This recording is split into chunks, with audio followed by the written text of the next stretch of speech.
Pemirsa, kita masuk ke berita yang pertama. Bendungan Waterfront Kota Lubuk Linggau mulai kembali normal lagi. Setelah ini tentunya dikunjungi wisatawan baik dari dalam maupun dari luar daerah Kota Lubuk Linggau. Wisata situs cagar budaya yang menampung debit air Sungai Kelingi ini menjadi daya tarik tersendiri bagi para pengunjung untuk menghabiskan waktu di akhir pekan.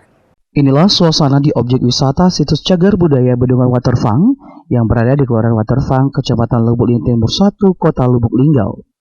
Kini, setiap memasuki libur akhir pekan, terlihat mulai ramai dikunjungi oleh para wisatawan, baik dari dalam maupun luar Kota Lubuk Linggau. Bendungan Waterfront yang dibangun pada masa kolonial Belanda tahun 1941 ini difungsikan untuk mengaliri ribuan hektar lahan persawahan yang ada di wilayah Lubuk Linggau dan Kabupaten Musirawas.